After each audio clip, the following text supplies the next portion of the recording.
Itu kan sekarang sudah mulai dilegalkan itu. Kan di Pengadilan Jawa Timur ya, itu sudah membolehkan. Nah, pada itu negara sudah mengatur perkawinan antar agama itu banyak terjadi ketegangan keluarga.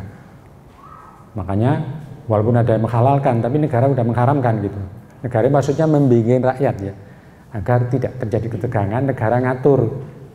Lalu dibatasi, ada undang-undang yang bikin tidak, agar dia kawin dengan agama berbeda. Itu nanti keluarganya nggak bisa sakinah, tidak bisa mawaddah, dan tidak bisa rahmah. Karena terlalu tegang itu. Tiap hari raya tegang, tiap hari besar juga tegang. Apalagi nanti kalau yang satunya rajin bayar, enggak, atau itu banyak ketegangan. Kemudian juga soal tadi itu, nanti yang sedang dikampanyekan itu yang lagi ramai LGBT itu.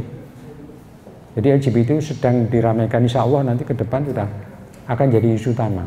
Karena ini Indonesia itu dipaksa oleh PBB harus segera menandatangani itu untuk mengesahkan LGBT. Kalau enggak, kita enggak bisa dapat pinjaman dari negara barat.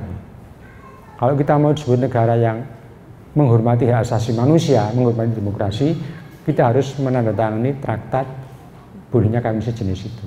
Dan itu pendukungnya sudah banyak sekali, termasuk di kalangan sampean-sampean ini gitu.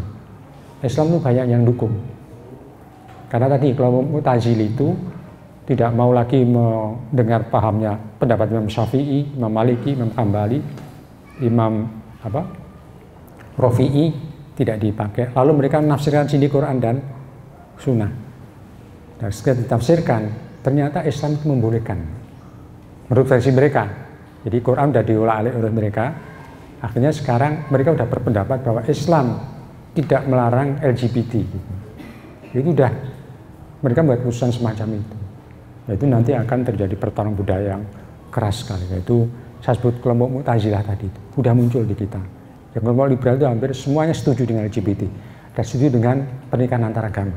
Jadi tantangan sama dari calon-calon ulama ini untuk menghadapi itu. Karena mereka didukung dana besar internasional. Jadi terhadap LGBT ulama tidak boleh mengatakan itu haram saja. Haram jelas, tapi harus aktif. Aktif untuk menghadang. Karena kalau kita hanya mengharamkan, mereka senang, artinya membiarkan gitu loh. Pokoknya haram, setelah silahkan kamu. Itu yang diharapkan mereka begitu. Nggak boleh. Haram dan harus tanda anifaksa mungkar itu. Harus kita gerak betul. Karena apa? Mereka itu didanai. Bahkan nanti ada pendidikannya gitu. Penyadaran tentang anti diskriminasi. Kita nggak diskriminasi, menghormati, dan nanti kita juga bisa di LGBT-kan. Jadi bisa dilatih. Misalnya kayak sampean ini, orang normal. Itu di kursus berapa minggu sudah jadi LGBT. Jadi ada pendidikannya gitu loh. Makanya itu tidak boleh kita hanya mengharamkan ya. Menurut kitab ini haram. Tidak boleh di situ. Harus berjalan. Ditentang itu. Nggak boleh ada undang-undang. Kalau ada harus segera dilarang. Kita mendekati polisi. Kalau ada mereka pesta-pesta, izin harus segera dilarang. Jangan ada kesempatan sedikit pun diberikan. Karena mereka akan gunakan itu. Karena apa? Mereka sedang kampanye besar-besaran agar warga ini jadi LGBT. Karena apa? Mereka sedang perjuangkan di parlemen nanti itu. Kalau bolonya banyak, pendukung banyak, dia menang di parlemen. Karena parlemen DPR akan setuju pernikahan antar jenis itu. Dan ini ini ada pertarungan politik global. Tadi itu dunia barat, orang Yahudi itu kan cemas. Karena apa? Islam berkembang luar biasa tadi itu. Nah, terutama Aswaja. Nanti tahun 2040 jumlahnya sudah 2 miliar. Mengalahkan Kristen Katolik itu. Makanya orang Islam tidak boleh beranak. Kalau KB aja itu masih beranak 1-2, kadang sampai 4 gitu. KB kan batasi 2 anak. Sekarang orang anaknya pada 4 itu. Bahkan ada yang anaknya sampai 6-8 gitu. Nah, itu merugikan mereka. Karena apa? Mereka udah berhenti di barat itu orang berproduksi. Jepang aja udah berhenti itu. Penduduknya stuck gitu. Orangnya tinggal tua-tua, yang udah nggak ada. Mereka kalaupun mau kawin, nggak mau punya anak. Malas lah gitu, ngurusnya anak. Di barat juga begitu, termasuk di Singapura ya. Nah, sementara kan kita beranak terus ini, makin jumlahnya makin banyak gitu, yang lain berkurang. Nah, untuk cemas itu maka mereka menyarankan kita nggak boleh kawin, tapi jangan kawin beda jenis, nanti beranak gitu. Nah, agar tidak beranak itu kawinlah sejenis gitu. Nah, itu namanya politik depopulasi. Nah, kita ini politiknya populasi gitu. Yang penting anaknya banyak nanti menguasai dunia gitu. Mereka itu untuk mengatasi depopulasi. Jadi penduduk harus dikurangi dengan cara tidak boleh kawin beda jenis, nanti beranak gitu. Maka harus kawin sejenis biar tidak beranak gitu. Nah, itu karena kalau kita tahu geopolitik itu tahu bahwa di belakang kawin sejenis itu adalah untuk mengurangi jumlah umat manusia gitu, terutama umat Islam tadi itu. Nah, ini pertanyaan yang akan kita habis macam itu. Nah, ini saya tantangan seperti tadi.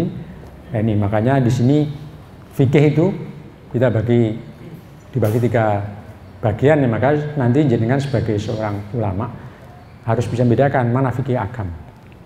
Jadi kalau baca kitab di pesantren hukumnya ya seperti itu. Pokoknya ini haram ya haram, halal ya halal. Tapi nanti ada fikih dakwah lentur gitu. Haram itu bisa jadi setengah haram, bahkan jadi halal gitu. Lagi fikusiasi, fikih tadi itu. Fikusiasi itu halal bisa haram, halal bisa haram. Tapi tidak melanggar syariat. Ya contoh Mbak Hasim tadi. Ya Hasim melarang haji. Itu fikih, bukan fikih akam. Kalau fikih akam ya tetap haji itu wajib hukumnya. Apalagi sudah memenuhi istitoah kan itu harus berangkat haji. Tapi oleh Hasim diharamkan dan itu dibenarkan oleh fikih. Tapi namanya fikusiasi. Jadi fikih politik. Karena dengan haji itu kita mau ditipu gitu. Nah, daripada agar tidak ditipu secara mentah-mentah, maka haji diharamkan. Itu fikusiasi gitu. Jadi kita jadi pimpinan, jangan lugu-lugu amat lah gitu. Kita ditipu. Nah, itu fikusiasi itu maksudnya begitu. Jadi tetap kita berpegang pada hukum Allah, tetapi kelenturannya beda-beda setiap momen itu. Bukan mempermainkan hukum, tapi ini mensiasati situasi. Tadi itu berpikir strategis ini. Jadi makanya kalau ada orang berpikir berbeda itu jangan dilawan dulu, dilihat ilatnya seperti apa itu, kondisinya seperti apa, penyebabnya seperti apa. Jadi tidak boleh kalau sampean sebagai kiai di pesantren harus figur afkam lah, harus hitam putih. Tapi sebagai mubalek harus sedikit abu-abu. Tapi jadi politik harus lebih lebih berwarna lagi gitu. Nah, ini banyak hal ini. Nah, makanya dalam setiap kita bicara soal hukum, terutama para ulama ini dalam maksud masail harus tahu asul masail. Jadi setiap tema jangan latah mau diskusikan, membuat maksud masail. Tapi sedikit dulu dari mana asal sumber masail dan siapa pencetusnya. Misalnya soal korupsi, itu kan kemarin ramai bicara soal korupsi, dan soal gender, kemudian nanti soal LGBT, itu kan nanti kan ramai diskusikan. Nah, itu harusnya ditimbang dulu. Ini dari mana isu LGBT ini, dari mana isu gender ini, dari mana isu korupsi ini. Nah, itu harus diselidiki dulu. Kemudian kita melakukan tahlil masail. Jadi menganalisis masalah, apa sebenarnya dibalik isu gender ini, apa sebenarnya dibalik isu toleransi, apa dibalik isu globalisasi. Kemudian motifnya dan masail, tujuan masail tersebut apa itu, maunya apa gitu. Kemudian serta madorotnya bagi jamiah dan bagi bangsa ini seperti apa. Nah, tadi sudah saya jelaskan bagaimana isu dibalik LGBT itu kan ada proses depopulasi, ingin mengurangi jumlah umat Islam dan seterusnya. Harus tahu latar belakangnya. Misalnya kemarin kan yang rame tahun 70-an itu, 2000 awal itu soal korupsi ya. Semua bicara korupsi. Kiai-kiai disuruh bicara korupsi. Ya korupsinya sih bagus dibicarakan. Hukumnya kan jelas itu. Apa itu ar-rosi wal murtasi apa itu? Ya itu ya binar itu. Tapi udah jelas. Tapi kemudian kenapa jadi tema diskusi, tema masail? Karena PBB atau Bank Dunia sedang punya acara bagaimana menyelamatkan uangnya yang ditaruh di Indonesia itu. Maka dia akan korupsi. Dan korupsi itu kita diberi peluang untuk korupsi gitu loh. Duit dikasih utang banyak-banyak tapi tidak dikontrol. Biasanya dijarah oleh yang kita pejabat yang mengutang itu. Nah setelah itu dikontrol, kita disuruh kontrol sehingga terjadi rame, ada orang dibolehkan korupsi, yang satu suruh kontrol, terjadilah bertarung. Dan setelah bertarung itulah kita jadi tidak solid gitu. Kita jadi tengkar antar teman sendiri, saling menjegal, saling membutuhkan, itu disintegrasi itu latar belakangnya. Kemudian setelah kita tahu masalahnya, kalau masalah ini bagus dan memang urgent, itu boleh kita bahas hukumnya bagaimana gitu.